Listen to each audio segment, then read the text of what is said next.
तर 12वीच्या वर्गात काल आपण उपयोजित मराठी, ज्याच्यावर सर्वात जास्त गुणांचे प्रश्न विचारले जातात, तो जो भाग आहे त्याला सुरुवात केलेली होती. आणि सुरुवात केल्यानंतर उपयोजित मराठीतील तुमचा जो दुसरा प्रकरण दिलेला आहे, ज्याचं नाव आहे माहिती पत्रक. माहिती पत्रक काय आहे नेमकं, त्याचं स्वरूप काय आहे, त्याची नेमकी गरज काय आहे माहिती पत्रकाची, याविषयीची थोडक्यात माहिती काल मी तुम्हाला दिलेली होती. तर आजच्या दुसऱ्या भागामध्ये, म्हणजेच या प्रकरणाचा दुसरा पार्ट आपण घेत आहोत, दुसरा भाग, कारण काल पहिला भाग आपण घेतलेला होता. प्रकरण दुसऱ्यातील हा जो दुसरा भाग आहे त्यामध्ये विशेषतः माहिती पत्रकाच्या रचनेची वैशिष्ट्ये. आता हे जे माहिती पत्रक तयार झालेलं असते, आता हे माहिती पत्रक तयार झाल्यानंतर त्याच्या रचनेची, त्याची जे मांडणी आहे, त्याची रचना आहे, त्याचं वेगळेपण कसं आहे, कशाला नेमकं महत्त्व दिले जात असते, त्याची उपयुक्तता काय आहे, याविषयी त्याच्या रचनेची जी वैशिष्ट्ये काय आहे, त्याची रचना कशी असायला पाहिजे, तरच लोकांना ती माहिती तर मिळेलच, पण लोकांना त्या माहिती पत्रकाविषयी सुद्धा एक प्रकारचं आकर्षण निर्माण होईल. अशा प्रकारचं माहिती पत्रक असायला पाहिजे. लिहायचं म्हणून लिहायचं नाही किंवा तिथपर्यंत पोहोचवणे हाच मुख्य हेतू नाही. तर नेमकं त्याची रचना कशी असायला पाहिजे, त्या रचनेची वैशिष्ट्ये कोणती आहेत, याविषयी आज आपल्याला माहिती पत्रकात माहिती बघायची आहे. 5 गुणांचा प्रश्न अजून तुमच्या कृतीपत्रिकेची जी रचना आहे किंवा गुणांची विभागणी आहे ते आलेलं नाही, पण आपल्या लक्षात येतेच की त्याच्यावर नेमका जर प्रश्न असा विचारला जाईल की माहिती पत्रकाच्या रचनेची वैशिष्ट्य सांगा, तर याविषयी आपल्याला माहिती असायला पाहिजे. तशा प्रकारची कृती आपल्याला सोडवता यायला पाहिजे. तर माहिती पत्रकाच्या रचनेची वैशिष्ट्ये म्हणजे नेमकी काय आहे, जे माहिती पत्रक तयार केलेलं असते त्याची रचना ही कशी असायला पाहिजे, आणि खास त्याची जी वैशिष्ट्ये आहे ती वैशिष्ट्ये कशी असायला पाहिजे की जेणेकरून पुढे जाऊन आपणही एखाद्या व्यवसायामध्ये पडलो. मुख्य उद्देशच तो असतो की उपयोजित मराठी म्हणजे काय, विद्यार्थ्यांना पुढे जाऊन त्या भागाचा किंवा जे काही आपण अभ्यास केलेला आहोत त्याचा उपयोग झाला पाहिजे. आणि म्हणून एखादा विद्यार्थी किंवा अनेक विद्यार्थी समजा व्यवसायामध्ये गेले आणि त्यांना माहिती पत्रक लिहिण्याची समजा वेळ आली, निश्चितच व्यवसाय म्हटल्यानंतर ती वेळ येणारच, तर ते माहिती पत्रक कसे असायला पाहिजे याचा जर आपल्याला शास्त्रोक्त जर अभ्यास असेल तर निश्चितच कुठल्याही प्रकारच्या अडचणी जात नाही. कारण कुठल्याही गोष्टीचं प्रशिक्षण म्हणा किंवा कुठल्याही गोष्टीचं ज्ञान जर आपल्याला असेल तर कुठेही चुका आपल्याला निश्चितच टाळता येतात. आणि म्हणून उपयोजित मराठीत विद्यार्थ्यांना आजचं जे शिक्षण आहे हे उपयोगी पडावं हा एक त्यामागचा हेतू आहे. आणि म्हणून समजा आपले विद्यार्थी किंवा विद्यार्थी समजा पुढे व्यवसायात जर गेले तर माहिती पत्रक हे नेमकं काय असते हे जर तुम्हाला अगोदरच जर माहिती असेल तर नेमकी तुमची त्या ठिकाणी त्रेधा तिरपीट किंवा गोंधळ उडणार नाही. तर हा माहिती पत्रक आणि त्याची वैशिष्ट्ये, त्याच्या रचनेची वैशिष्ट्ये नेमकी कसे काय असतात आणि कशाला आपण नेमकं महत्त्व दिलं पाहिजे याविषयी आपण माहिती बघू. पहिला माहिती पत्रकाच्या रचनेचं वैशिष्ट्य आहे ते म्हणजेच माहितीला प्राधान्य देणे. बघा, माहिती ही जी माहिती असते माहिती पत्रकातील त्याला काय देणे, माहितीला प्राधान्य देणे. प्राधान्य म्हणजेच काय, त्याला महत्त्व देणे, माहितीचे प्राधान्य किंवा माहितीला प्राधान्य देणे. आता समजा हे जे वैशिष्ट्य आहे की माहितीला प्राधान्य देणे, सर्वात महत्त्वाचं कोणतं आहे, माहिती, कारण त्याचं नावच आहे की माहिती पत्रक, माहिती असलेलं एक पत्रक.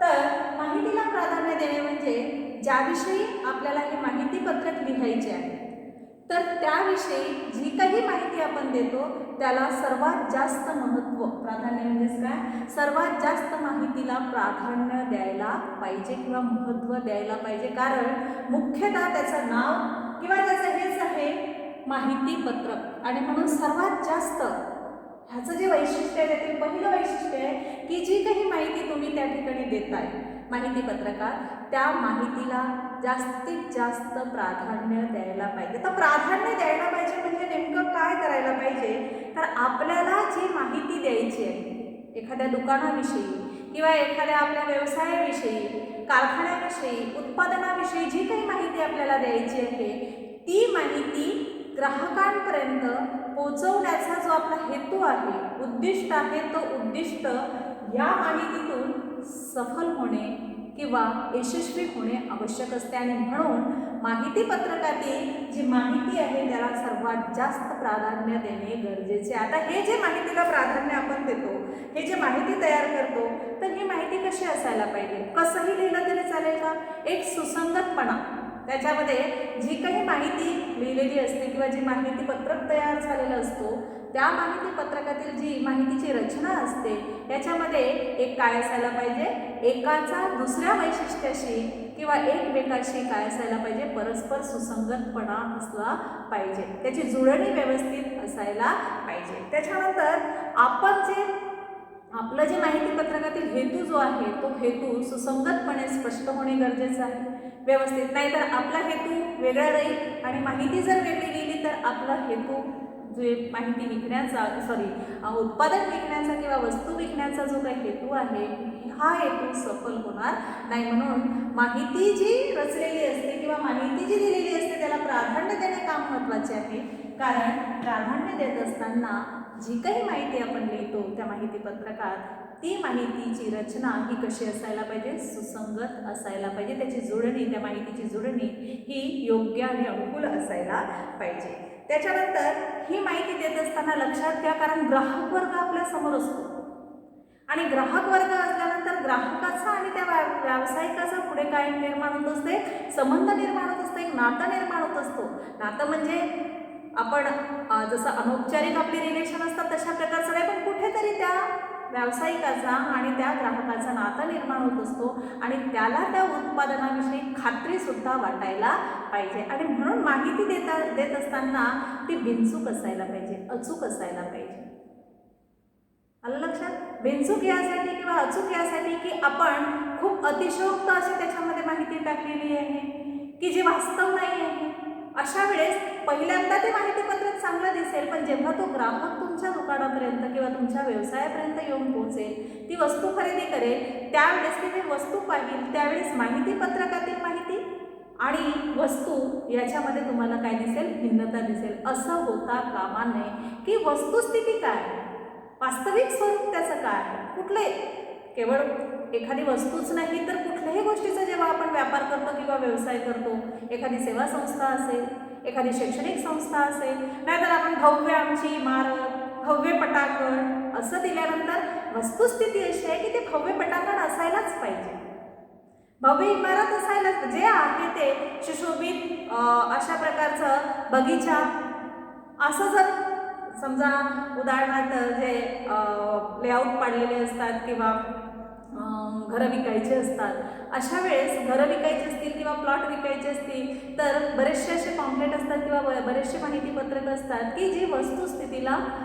कधी कधी अनुरूप नसतात. अशा वेळेस ग्राहकांचा त्याच्यावर विश्वास बसत नाही आणि म्हणून जे काही माहितीपत्रक आहे त्या माहितीपत्रकातील जी माहिती लिहिली जाते ही कशी असायला पाहिजे, खरीखुरी असायला पाहिजे, वास्तविक असायला पाहिजे, अचूक असायला पाहिजे की वस्तुस्थिती तिथे गेल्यानंतर ग्राहकांना ते सत्य आहे याची जाणीव व्हायला, म्हणजे सत्यता तुमच्या माहितीमध्ये काय असायला पाहिजे, सत्यता असायला पाहिजे. तिथे कुठेही जर असत्यता जर दिसली तर त्याचा तुमच्या पूर्णपणे व्यवसायावरच परिणाम होत असतो. आणि म्हणून ही गोष्ट किंवा ही खबरदारी नक्कीच व्यावसायिकांनी माहितीपत्रक देताना घ्यायला पाहिजे की माहितीपत्रकातील जी काही माहिती आहे त्या माहितीला प्राधान्य देत असताना विशेषतः माहिती जी दिल्या गेलेली असते ती कशी असायला पाहिजे, सुसंगत, त्या वस्तुस्थितीशी अनुरूप असायला पाहिजे आणि सत्यता त्याच्यामध्ये निश्चितच असायला पाहिजे. तरच माहितीपत्रक वाचल्यानंतर ग्राहक त्याच्यावर काय होत असतो,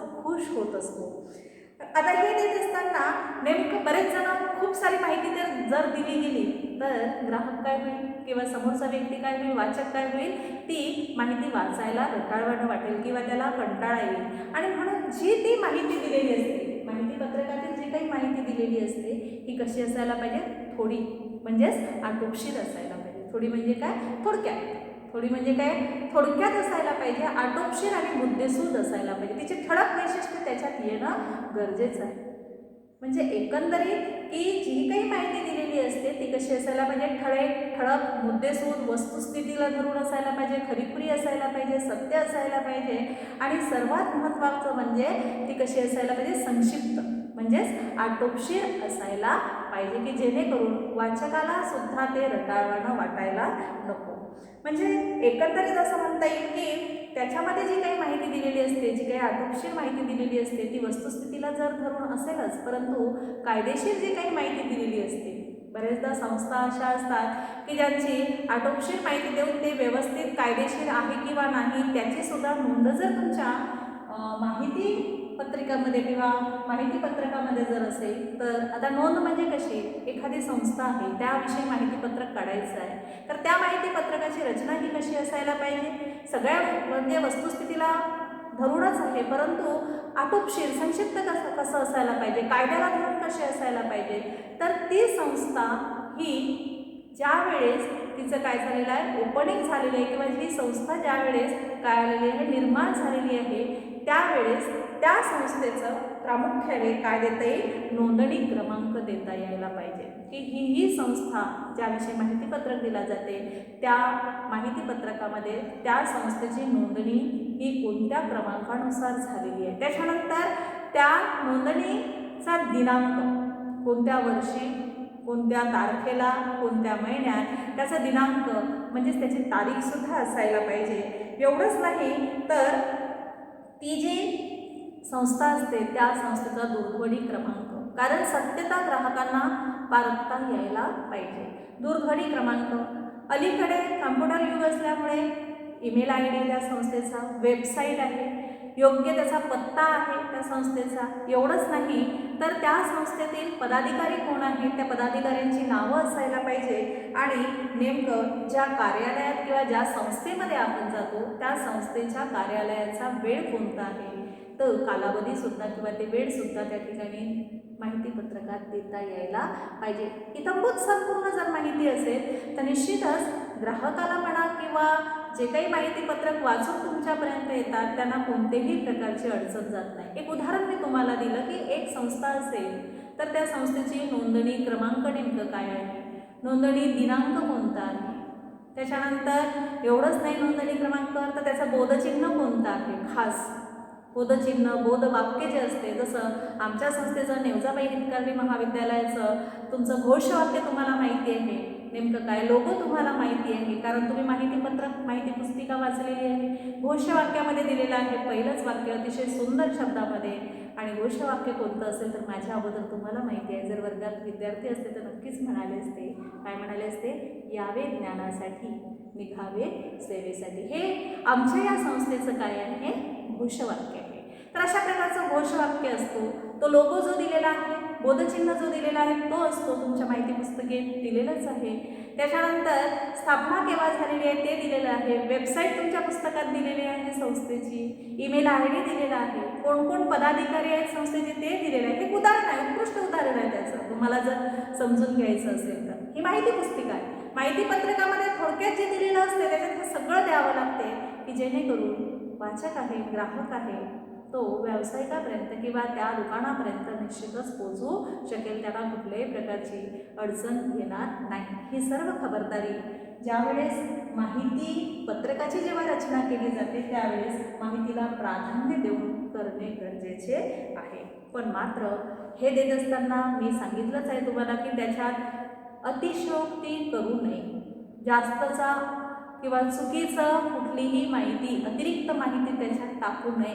जे वास्तव आहे, जे सत्य आहे, जी वस्तुस्थिती आहे तीच त्यात टाकायला पाहिजे. नाहीतर ग्राहक काय होत असतो, नाराज होत असतो आणि त्याचा विपरीत परिणाम असं होतो की आपल्या व्यवसायावर निश्चितच त्याचा विपरीत परिणाम होतो. आणि म्हणून व्यावसायिकांनी, कारखानीच असो कुणीही असो, त्यांनी माहितीपत्रक देत असताना किंवा सेवा अध्यक्ष असो किंवा एखादी सेवा संस्था चालवणारा व्यक्ती असो की त्यांनी हे सर्व देताना ह्या सर्व बाबींची खबरदारी घ्यायची आहे आणि सोबतच माहितीपत्रक त्याची जी माहिती आहे त्याला त्यांनी माहितीपत्रकात प्राधान्य देणे गरजेचे आहे. त्याच्यानंतर दुसरा तुमचा महत्त्वाचा मुद्दा आहे उपयुक्तता. आपण जे माहितीपत्रक देतो, उपयुक्तता, उपयोगिता ज्याला आपण म्हणतो. आता हे जे माहितीपत्रक आपण देतो, हे जे माहितीपत्रक आहे हे माहितीपत्रक देत असताना जसं पहिला मुद्दा आपण पाहिलेला आहे वैशिष्ट्य, माहितीला काय द्यायला पाहिजे, प्राधान्य द्यायला पाहिजे. निश्चितच प्राधान्य द्यायला पाहिजे, कारण शीर्षकच आहे माहितीपत्रक. त्याच्यानंतर दुसरा आहे की हे जे माहितीपत्रक आहे त्याची उपयुक्तता कशी असायला पाहिजे. बरेचदा आपण माहितीपत्रक वाचतो, म्हणजे माहितीपत्रक सुद्धा एक वैशिष्ट्यपूर्ण कसं असायला पाहिजे ते बघा. बरेचदा आपण माहितीपत्रक वाचतो आणि वाचल्यानंतर सरळ त्याचा चोळामोळा करून एका कोपऱ्यात टाकून देतो किंवा डस्टबिनमध्ये नेऊन तो टाकून देतो. असं होता कामा नये. त्याची जी उपयोगिता आहे ती खरंच त्या ग्राहकाला किंवा वाचकाला ते जी काही माहितीपत्रक आपण वाचत आहोत ते खरंच आपलंसं वाटायला पाहिजे. काहीतरी त्याच्या जिव्हाळ्याशी ते त्या ठिकाणची रचना त्याची व्हायला पाहिजे किंवा तशा पद्धतीचं ते उपयुक्त अशा प्रकारचं उपयोग होईल अशा पद्धतीचं निश्चितच माहितीपत्रक असायला पाहिजे. नाहीतर बरेचदा अशी अवस्था होते की ते एखाद्या कचऱ्याच्या पेटीमध्ये जाऊन पोचते. असं होता कामा नये. म्हणून माहितीपत्रक जे तयार झालेलं आहे त्याची उपयुक्तता जर आपल्याला वाढवायची आहे, उपयोगिता जर वाढवायची आहे, तर माहितीपत्रक वाचल्याबरोबर तो जो कोणी ग्राहक असेल किंवा वाचक असेल तो कुठेतरी फाईलमध्ये, कुठल्या तरी बुक्समध्ये, कुठेतरी गादीच्या खाली तो व्यवस्थित कुठेतरी जपून ठेवण्याचा प्रयत्न करेल, याच्यासाठी की हे माहितीपत्रक मला पुढे जाऊन काय आहे उपयोगी आहे. कारण त्याच्या दैनंदिन समस्या कोणत्या आहेत, त्याच्या गरजा कोणत्या आहेत, त्याचे प्रश्न कोणते आहेत, ह्याच्याशी जर जिव्हाळ्याचं जर ते माहितीपत्रक असेल त्याची नक्कीच उपयुक्तता वाढते, त्याची उपयोगिता वाढते आणि आपोआपच कचऱ्याच्या पेटीत तो नेऊन फेकणार नाही, तर सुंदर जपून तो वाचक किंवा ग्राहक काय करेल ते ठेवण्याचा प्रयत्न करेल आणि तेच माहितीपत्रक संपूर्ण माहिती त्याला माहिती असल्यामुळे घेऊन तुमच्यापर्यंत आल्याशिवाय राहणार नाही. ही वस्तुस्थिती आहे. अशा प्रकारचं वैशिष्ट्यपूर्ण उपयुक्तपूर्ण जर माहितीपत्रक असेल तर निश्चितच त्याला ते जिव्हाळ्याचं वाटणार, त्याच्या गरजा ज्या आहेत किंवा त्याच्या ज्या समस्या आहेत त्याचं कुठेतरी त्याच्या भावनांशी त्याची सत्यता त्याच्याशी जोडलेली आपल्याला दिसेल आणि म्हणून त्याची उपयुक्तता वाढल्याशिवाय राहणार नाही. आता याच्यात उदाहरण मी तुम्हाला देते. तुमच्या पुस्तकात वेगळं उदाहरण आहे. बरेचदा बरेच समस्या आजच्या युगामध्ये जनतेला नव्हे तर बऱ्याच व्यक्तींना जाणून राहिलेल्या. आज अलीकडे स्त्री वर्ग म्हणा किंवा आजच्या 2 वर्षाच्या कालावधीत जर आपण बघितलं तर हृदयविकाराचा झटका किंवा झटक्याने निधन पावणाऱ्यांची संख्या जास्त आपल्याला दिसते किंवा कोरोनावर आधारित जर एखादं औषध कोणी आयुर्वेदिक औषध जर तयार केलं असेल तर कोरोनावरचं रामबाण उपाय, उदाहरण अजून लस आलेली नाही पण तरीही सांगत आहे, किंवा एखाद्या आजारावर अशा प्रकारे रामबाण उपाय असं जर आलं असेल तर निश्चितच आपोआपच कारण गरज आहे ही वस्तुस्थिती आहे. ते माहिती जे पत्रक आहे ते जपून ठेवल्याशिवाय राहणार नाही. आता हे एक झालं. त्याच्यानंतर आज अलीकडे संपूर्ण फळं जे आपल्याला मिळत आहेत किंवा भाजीपाला जो आपल्याला मिळत आहे ते सर्व रासायनिक फवारणीचा, रासायनिक पूर्ण यांचा आहे. त्या ठिकाणी फक्त एवढं आपण माहितीपत्रकामध्ये लिहिलं की या ठिकाणी पत्ता पूर्ण दिला, या ठिकाणी आपल्या शहरात काय मिळते, सेंद्रिय खतावर आधारित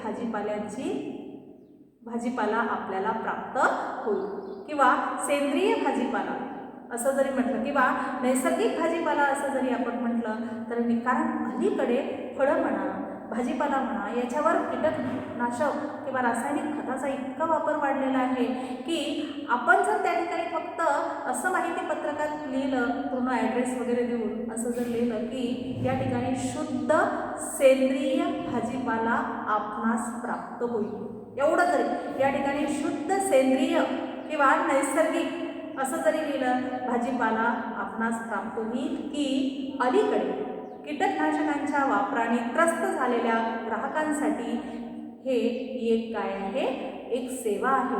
असं जरी वाक्य त्या ठिकाणी जरी टाकलं तरी 2 किलोमीटर गुजरीत जाणारा माणूस 5 किलोमीटरवर जरी तुमची शेती असेल तरी तो त्या ठिकाणी येऊन सेंद्रिय भाजीपाला घेतल्याशिवाय राहणार नाही किंवा तुमची फळफळावडे घेतल्याशिवाय राहणार नाही. कारण आजची नितांत गरज आहे. आजच्या मनुष्याला माहीत आहे की संपूर्ण रासायनिक याच्यामुळे तुमचा आंबा म्हणा, ॲपल म्हणा, सगळं किंवा भाजीपाला हे फवारणीमुळे, कीटकनाशकांमुळे आपण काय करत आहोत, सर्व स्लो पॉयझन घेत आहोत. आणि जर अशा सुविधा तुमच्या शहरामध्ये किंवा तुमच्या ग्रामीण भागातही 2 किलोमीटरवर जर असतील तर तुम्ही तशा प्रकारची जर जाहिरात दिली असेल किंवा एखादं कृषी प्रदर्शन भरलेलं आहे आणि ह्या कृषी प्रदर्शनामध्ये अशी जाहिरात दिली की कीटकनाशकांच्या अतिरिक्त वापरामुळे भाजीपाल्यांची दशा आणि दिशा, तर नक्कीच तो माहितीपत्रक ते लोक वाचतील. मग त्या कृषी याच्यामध्ये प्रदर्शन जे भरलेलं आहे त्याच्यात काय आहे तर निश्चितच तिथे रासायनिक खताच्या ऐवजी सेंद्रिय खतावर आधारित भाजीपाला यांची मोठमोठी प्रदर्शनं भरलेली असतात. वस्तू त्या ठिकाणी विकायला असतात. ते घेण्यासाठी ग्राहक त्या प्रदर्शनात गेल्याशिवाय राहणार नाही. कारण माझा स्वतःचा अनुभव मी सांगते. अलीकडे आपण जे तांदूळ वापरत आहोत हे तांदूळ कशाचे तांदूळ असतात, मिलवर शुद्ध पॉलिश केलेले असतात. परंतु जे तांदूळ ह्या प्रदर्शनामध्ये कृषी प्रदर्शनामध्ये प्राप्त होत असतात, जे 5 स्टार हॉटेलमध्ये 700-800 रुपये किलोने विकल्या जातात, ते लाल तांदूळ जे असतात, पिवळसर लाल तांदूळ, ज्याला पॉलिश केले हातसडीचे तांदूळ म्हणतात. हाताने त्याला सडून किंवा त्याला तयार करून ते काय झालेले सडून म्हणजे त्याला त्याची कुटणी करून हातापासून त्याला ठोकून वगैरे ते असं त्याचं एक यंत्र असतो लाकडाचं, त्याच्यावर ठोकून हातसडीचे हे तांदूळ तयार केलेले असतात. हे जर आपल्याला दुकानातल्या तांदळापेक्षा 10 रुपयांनी जरी महाग भेटले असतील तर नक्कीच आपण घेतल्याशिवाय राहणार नाही.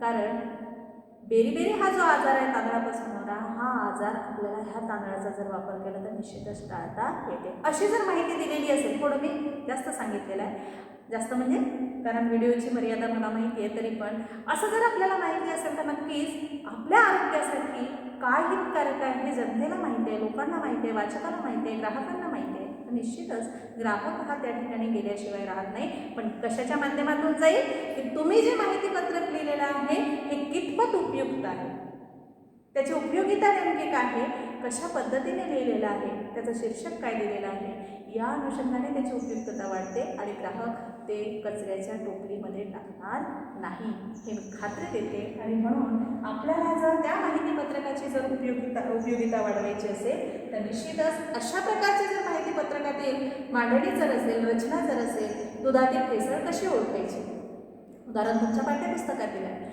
दुधातील भेसळ कशी ओळखायची किंवा एखाद्या वस्तूतील किराणा दुकानातील वस्तू जरी असेल तर त्याची भेसळ कशी ओळखायची, दुधातील भेसळ कशी ओळखायची, असं जरी तुम्ही त्या ठिकाणी जर दिलं असेल तरी ते माहितीपत्रक आपोआपच एखादी गृहिणी असेल किंवा घरचे व्यक्ती असतील तर ते बरोबर जपून ठेवतात आणि ते बरोबर त्या कृषी प्रदर्शन जे भरलेलं आहे तिथे गेल्याशिवाय राहत नाही. की दुधातील भेसळ कशी ओळखायची हे तिथे सांगितलं आहे, तर आपण ते जाऊन पाहायला पाहिजे, काय आहे तिथपर्यंत पोहोचायला पाहिजे. म्हणून माहितीपत्रकाच्या उपयुक्ततेनुसार आपण तिथपर्यंत पोहोचत असतो. मी तुम्हाला आत्ताच सांगितलं की माझा अनुभव सांगते की असेच आम्ही बरेचदा कृषी जे प्रदर्शन भरलेले असतात त्याच्यात गेल्यानंतर रासायनिक खताच्या ऐवजी सेंद्रिय खतापासून तयार केलेले भाजीपाला, त्याच्यानंतर बरेचसे हातसडीचे तांदूळ म्हणा, बऱ्याचशा वस्तू आहेत, ह्या सुंदर हातमागावर तयार केलेला विणलेला कापड म्हणा किंवा तुमच्या नाविन्यपूर्ण अशा विविध प्रकारच्या प्रदर्शनामध्ये ठेवलेल्या वस्तू म्हणा, इथपर्यंत ग्राहक पोहोचतो तो केवळ त्या माहितीपत्रकावर. प्रत्येक वेळेस आपण तिथे जाऊन नाही पाहू शकत. तुमच्या वर्तमान पेपरमध्ये एवढासा माहितीपत्रकाचा पॉम्पलेट जरी आलेला असेल तरीही ते आपण वाचतो आणि नेमकं त्याची जर उपयुक्तता, जी काही रचना आहे, जी काही वैशिष्ट्य आहे ती जर उपयोगी असेल, त्याची मांडणी जर असेल तर नक्कीच ते वाचकाला, ग्राहकाला काय ठरत असते, उपयोगी ठरत असते, उपयुक्त ठरत असते. त्याच्यानंतर वेगळेपणा, कारण त्या आपल्या जिव्हाळ्याशी असते, दैनंदिन प्रश्नांशी असते, दैनंदिन गरजांशी असते. म्हणून त्याची उपयुक्तता टिकवून ठेवण्यासाठी त्याची रचना ते कशी असायला पाहिजे, उपयुक्त अशा प्रकारची त्याची मांडणी किंवा रचना असायला पाहिजे. त्याच्यानंतर तिसरं आहे वेगळेपणा, त्याला नाविन्य आपण म्हणतो वेगळेपणा. आता वेगळेपणा म्हणजे काय, अनेक कंपन्या, अनेक दुकानदार, अनेक व्यवसाय आपापले माहितीपत्रक काढतात, परंतु त्यांचे जसे आहे तसे त्यांचे टोपो मारणे किंवा त्याची नक्कल करणे, जसे तसं जर आपण दिलं तर त्याच्यात नाविन्यता नसते. त्याचं नाविन्य हे जे आहे ते जर आपल्याला टिकवून ठेवायचं असेल, वेगळेपण जर केवळ टिकवून ठेवायचं असेल, नाविन्य म्हणजेच वेगळेपण, तर इतर माहितीपत्रकापेक्षा जो कोणी व्यावसायिक असेल, जो कोणी माहितीपत्रक देत असेल, जो कोणी त्या कंपनीचा हेड असेल, प्रमुख असेल, तर त्यांनी ते माहितीपत्रक देत असताना हे निश्चित लक्षात घ्यायला पाहिजे की आपलं माहितीपत्रक हे इतर याच्यापेक्षा, इतर कंपन्यांपेक्षा, इतर दुकानांपेक्षा, इतर माहितीपत्रकापेक्षा कसं असायला पाहिजे, भिन्न असायला पाहिजे, वेगळं असायला पाहिजे, निराळा असायला पाहिजे, ज्याला आपण नाविन्य आणि वेगळेपण, त्यांच्याही पेक्षा काहीतरी याच्यामध्ये वेगळीकता किंवा वेगळेपणा असायला पाहिजे, नाविन्यता असायला पाहिजे. असं जर नाविन्यपूर्ण असेल, वेगळेपणा जर पॅम्पलेटमध्ये किंवा माहितीपत्रकात जर असेल तर ग्राहकाला ते सुद्धा भावत असते, ते सुद्धा आवडत असते. आणि म्हणून ते कसं असायला पाहिजे, रोचक, म्हणजे आपल्याला आवडेल अशा प्रकारचं, आकर्षक, उपयोगीही असायला पाहिजे. आणि सर्वात महत्त्वाचं म्हणजे त्याचा जो मजकूर दिलेला असतो किंवा जी रचना असते ती कशी असायला पाहिजे, त्या मजकुरात किंवा रचनेत आपण काय असायला पाहिजे, वेगळेपणा किंवा नाविन्यता आणलं पाहिजे. हे जर इतरांपेक्षा नवीन, इतरांपेक्षा रोचक, इतरांपेक्षा वेगळ्या पद्धतीची जर मांडणी असेल तर निश्चितच वाचकाला आणि ग्राहकांना ते आवडते. आणि म्हणून कोणत्याही गोष्टीचं असो, इतरांपेक्षा वेगळं, तुमचं कृतीपत्रिकेतील उत्तर जरी, जेव्हा तुम्ही स्वानुभव लिहिता, स्वमत कृती जेव्हा लिहिता त्यावेळेस तुम्ही कुठून तरी वाचून त्याच्यावर लिहितात, त्याला महत्त्व नाही आहे. स्वमत म्हणजे तुमचं मत काय, आणि इतर विद्यार्थ्यांपेक्षा तुमचं जर उत्तर त्यात जर वेगळं असेल तर तुमच्या उत्तराला जास्त प्राधान्य दिले जाते. कुठल्याही गोष्टीत एक वेगळेपणा असायला पाहिजे, किंवा हा अमुक असं करत आहे म्हणून मी असं करायला पाहिजे हे नको. तेही माहितीपत्रकाच्या बाबतीत निश्चितच आहे की इतरांचे जे माहितीपत्रक आहे त्यापेक्षा हे जे माहितीपत्रक आहे हे कसे असायला पाहिजे, इतरांच्या माहितीपत्रकापेक्षा निश्चितच वेगळं असायला पाहिजे, नाविन्यपूर्ण, रोचक, आकर्षक असायला पाहिजे, की जे ग्राहकांना आणि वाचकांना काय असते, आकर्षक वाटत असते, चांगले वाटत असते. आणि त्याच्यामध्ये जी काही माहिती दिलेली आहे, परत परत मी सांगत आहे, ही कसं असायला पाहिजे, तुमची उद्दिष्ट पूर्ण असायला पाहिजे. जे काही तुमचं उद्दिष्ट आहे त्या प्रोडक्टविषयी, त्या उत्पादनाविषयी जे काही तुमचं उद्दिष्ट आहे ते उद्दिष्ट सफल होणारही पाहिजे. आणि तुमचा जो दृष्टिकोन आहे हा दृष्टिकोन त्या ठिकाणी कसा असायला पाहिजे, याच्या दृष्टीने वेगळा असायला पाहिजे. आणि हे जर असेल तर निश्चितच त्याची जी नाविन्यता आहे, वेगळेपणा आहे, याच्यामुळे माहितीपत्रक हे चांगलं ग्राहकांच्या गळी उतरत असते. त्याच्यानंतर आकर्षक मांडणी.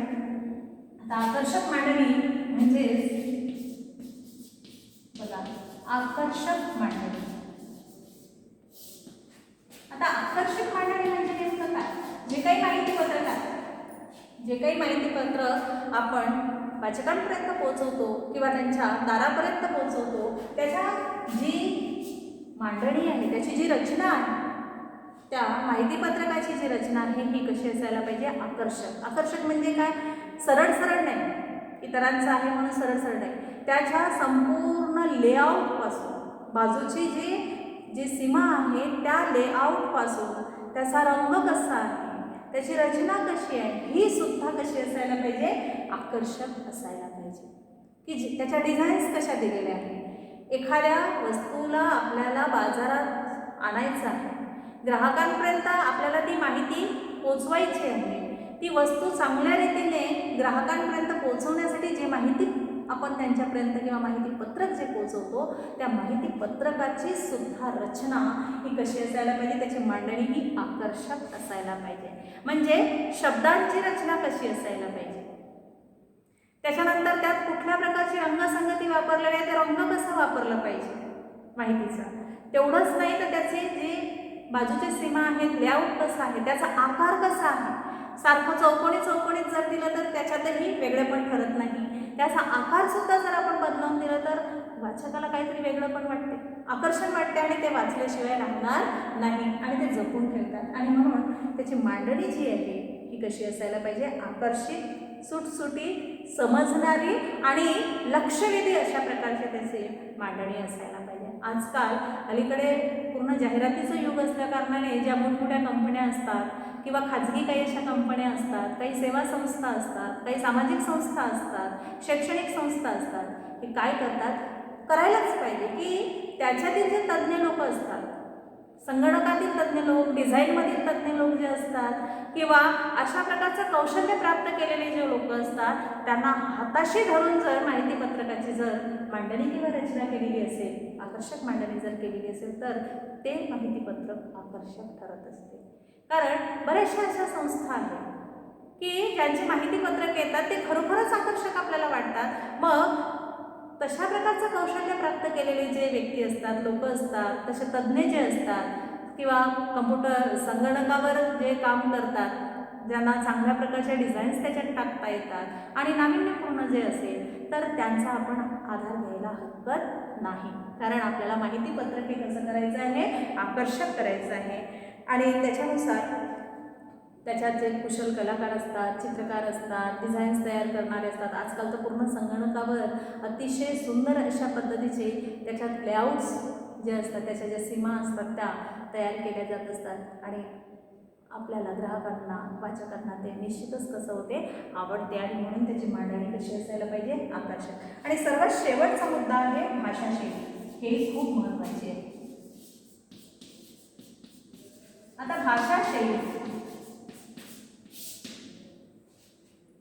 भाषेला सुद्धा तेवढंच महत्त्व आहे. जी माहितीपत्रकाची जी रचना असते, जी मांडणी असते किंवा जे माहितीपत्रक तयार झालेले असते त्याची भाषा सुद्धा ही कशी असायला पाहिजे, सुस्पष्ट, आकर्षक आणि कशी असायला पाहिजे, खरोखरच वेधक, चित्तवेधक ज्याला आपण म्हणतो, ग्राहकाला आपल्याकडे आकृष्ट करणारी अशी त्या ठिकाणची भाषाशैली असायला पाहिजे. सरळ सरळ जर लिहिलेलं असेल किंवा त्याचा परिणाम जर होत नसेल, कारण परिणाम हा सर्वात महत्त्वाचा आहे. ग्राहकांवर, वाचकांवर त्याचा परिणाम होणे अत्यंत आवश्यक आहे आणि परिणाम होण्यासाठी ह्या सगळ्या वैशिष्ट्यांची गरज आहे. माहितीतील प्राधान्य यालाही महत्त्व आहे, उपयुक्ततेलाही महत्त्व आहे, वेगळेपणालाही महत्त्व आहे, आकर्षक मांडणीलाही आहे. आता भाषाशैलीच्या बाबतीत जर आपल्याला पाहायचं झालं तर ते इतकं आकर्षक असायला पाहिजे की ग्राहकाला, वाचकाला ते वाचावीशी वाटली पाहिजे. अशी त्याची एक उदाहरण तुम्हाला दिलेलं आहे. आत्ताच जे तुम्हाला मी कृषी प्रदर्शनाविषयी सांगितलं, कृषीवरच आधारित तुम्हाला जे उदाहरण दिलेलं आहे, कृषी पर्यटन केंद्र तयार झालेले आहेत. तुम्ही तुमच्या ह्याच्यात जे उदाहरणं दिलेले आहेत किंवा वर्तमान पेपरमध्ये वगैरे जे माहितीपत्रक आलेले असतात त्याच्यात तुम्ही पहा किंवा जाहिरात जे आलेल्या असतात त्याच्यात दिलेलं असेल. कारण लोकांना विकेंडला, आठवड्याच्या शेवटी सुट्टीच्या दिवशी कुठेतरी जाणं पसंत असते, आवडत असते आणि म्हणून हा विरंगुळा, तणाव दूर करण्यासाठी आपल्याला कुठेतरी जावं असं वाटते, परंतु आपल्याला ते स्थळं माहिती नसतात. हे स्थळं माहीत करून देण्यासाठी माहितीपत्रक दिलेले असतात. एखादा शेत असेल आणि त्या शेतामध्ये सुंदरपणे बगीचा लावलेला असेल, फळझाडं असतील, फुलझाडं असतील आणि हे सगळं लावल्यानंतर एखादं खाचर ठेवलेलं असेल किंवा सवारी आपली बैलजोडीची करायची व्यवस्था केलेली असेल, छोटंसं तलाव जर त्याच्या बाजूला असेल नौकाविहार करण्यासाठी किंवा नसेलही, तर अशा ठिकाणी त्याच्याविषयी जर तुमच्या शहराच्या ठिकाणी 15-20 किलोमीटरवर किंवा 25 किलोमीटरवरही असं जर स्थळ असेल आणि तसं जर माहितीपत्रक तुमच्यापर्यंत पोचलं की तुमचं मनोरंजन करणारं नव्हे तर तुमचं तणाव दूर करणारं आणि संपूर्ण दिवस कशाचीच जाणीव नसणारं अशा प्रकारचं हे स्थळ आहे की ज्या ठिकाणी पर्यटन केंद्र, कृषी पर्यटन केंद्र म्हणजे शेतातच सर्व सोयी असते, कृषी पर्यटन केंद्र आहे. या ठिकाणी आपण